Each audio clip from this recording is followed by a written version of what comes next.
All right, so get this. Today, we're doing a deep dive on negotiation and branding and business growth, Uh-huh. but Yeah. from a chiropractic newsletter. Oh, wow. Yeah, All right. it's so weird. I'm intrigued. Yeah, and it's written by this guy named Twisty, Oh, okay. who calls himself the #1 growth coordinator in chiropractic. The #1 growth I coordinator. didn't even know was a thing. I am not familiar with that, I have to admit. What does that even mean? Right. But anyway, Yeah.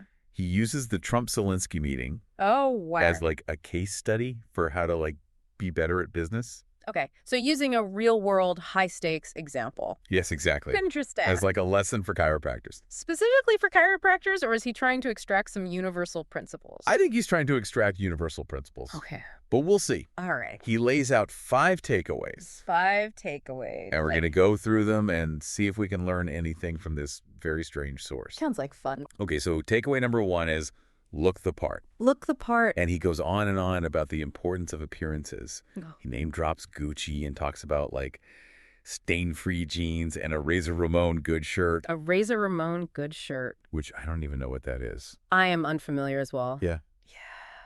But I'm having a hard time seeing how that applies to every profession. Right. Well, he might be overemphasizing the fashion side of it. Yeah. But I think the underlying principle is important, which is this idea of the halo effect. Halo effect. Yeah. Have you heard of that? No. So it's this cognitive bias where we judge people's overall character Okay. based on our first impression of their appearance. Really? Yeah.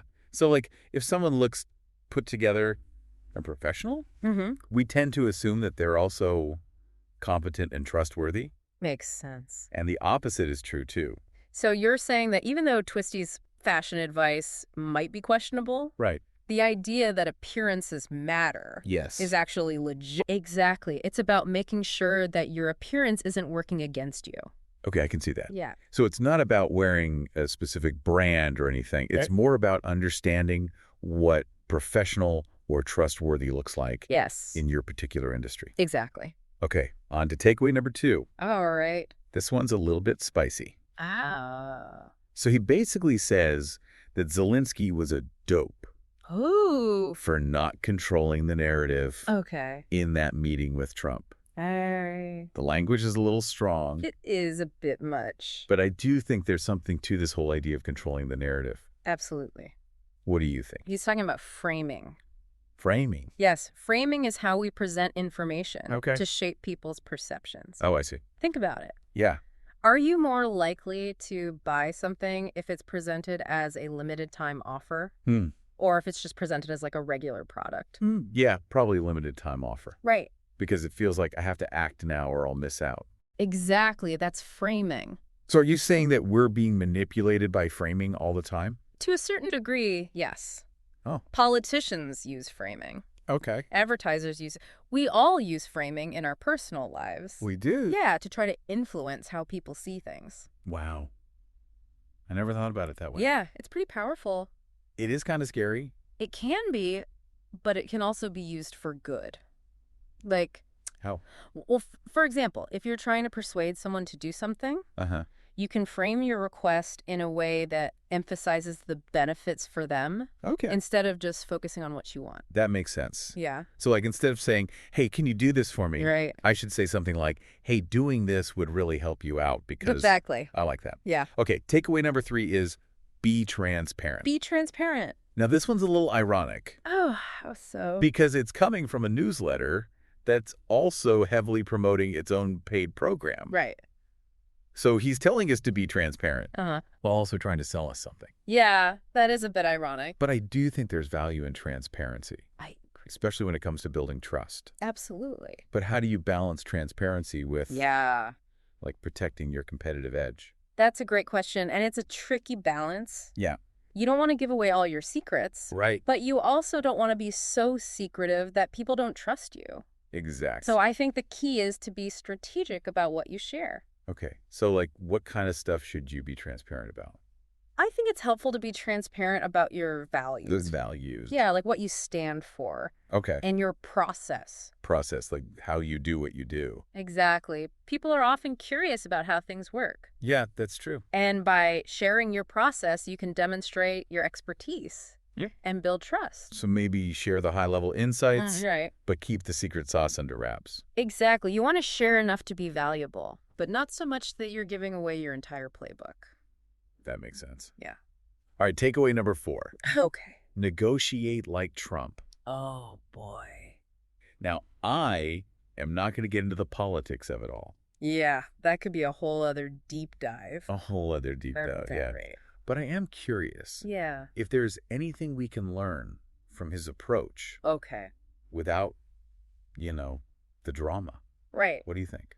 Well, I think one thing that Trump is known for is his flexibility. Flexibility. Yeah, he's not afraid to change his mind or to walk away from a deal if it's not in his best interest. And that can be a good thing in negotiation. It can be. If you're too rigid, Right. you might miss out on opportunities. Exactly. So it's about knowing when to hold firm Yes. and when to be willing to compromise. Exactly. How do you actually do that, though?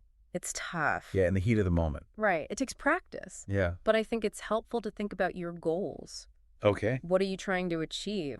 And what are your non-negotiables? What are you absolutely not willing to budge on? Exactly. And then you also need to understand the other party's motivations. Why are they at the negotiating table? Right. What do they want? Okay. And what are their constraints? I like that. Yeah. And then you can start to look for creative solutions. That work for everyone. Exactly. It's not always about winning or losing. Right. Sometimes it's about finding a solution that meets everyone's needs. Like in that book, Getting to Yes. Exactly. Okay, last but not least, takeaway number 5. All right, hit me with it. This one surprised me. Oh, Say thank you. say thank you. Gratitude as a negotiation tactic. Interesting. I don't know. I've never thought of it that way. Yeah, it might seem counterintuitive, It does. but think about it. Okay. When someone expresses sincere gratitude towards you, Uh, how does that make you feel? good, I guess. Right? It makes you feel good. It builds rapport. Okay. It makes you more inclined to want to help that person. To reciprocate. Exactly. So you're saying that by expressing gratitude, Yes. I can actually influence the other person. To a certain extent, yes. Wow. It's not about manipulation, though. Right. It's about creating a more positive and collaborative environment. So like when I'm negotiating, Yeah. I should say things like, You could say something like, thank you for considering my proposal. exactly. Or like, I appreciate you taking the time to explain your perspective. Yeah, That kind of thing. Exactly. Those little expressions of gratitude can go a long way. Who knew? Right. We got fashion tips. Uh-huh. We got psychology lessons. Yes. We got a little bit of political theory. A little bit of everything. All from a chiropractic newsletter. It just goes to show, Yeah. valuable insights can come from the most unexpected places. That's so true. The key is to stay open-minded. Yeah. To be willing to analyze and extract wisdom from even the most unconventional sources. You never know where you're going to learn something new. Exactly. So I guess the question for our listeners is, Yes. what seemingly lowbrow or niche source Ooh, could you dissect for hidden wisdom or surprising insights? that's a great question. Yeah, something to think about.